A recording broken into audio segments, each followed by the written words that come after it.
15 August 1947ला आपला देश स्वतंत्र झाला। तत्पूर्वी आपला देश हा वेगवेगळ्या संस्थानांमध्ये विभागला गेला होता, याबद्दल आपल्याला माहितीच आहे। साधारणपणे 565 संस्थानांपैकी 562 संस्थानं भारतीय संघराज्यामध्ये विलीन झाली ज्यावेळेस भारत आपला स्वतंत्र झाला। परंतु त्यांच्यापैकी 3 संस्थानं भारतीय संघराज्यामध्ये विलीन झाली नव्हती। त्यापैकी हैदराबाद संस्थान, जम्मू आणि काश्मीर संस्थान, जुनागड संस्थान। या सगळ्यामध्ये हैदराबाद संस्थान हा प्रामुख्याने त्यावर निजामांचं राज्य होतं आणि निजामांच्या तावडीतून सुटावा यासाठी प्रयत्न सुद्धा केले जात होते।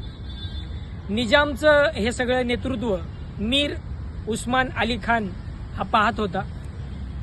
स्वामी रामानंद तीर्थ यांच्या नेतृत्वाखाली लढा उभारला गेला आणि त्यावेळेस मराठवाडा, हैदराबाद या परिसरामध्ये संपूर्ण एकदम रणधुमाळी झाली।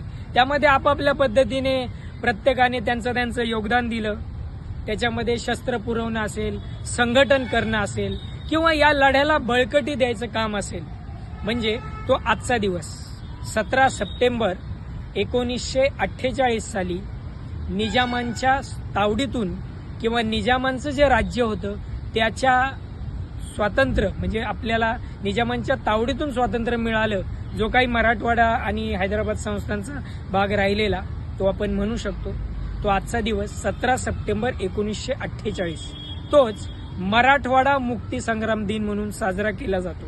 म्हणजे 1947ला जरी स्वातंत्र्य मिळालं असलं तरी त्याच्यानंतर जे स्वातंत्र्य झाले संस्थान त्यापैकी एक हे हैदराबाद संस्थान आणि त्या संस्थानाला स्वतंत्र होण्यासाठी जो लढा उभारला गेला त्याला मराठवाडा मुक्ती संग्राम असं म्हणतात आणि तोच दिवस 17 सप्टेंबर 1948 मराठवाडा मुक्ती संग्राम दिन।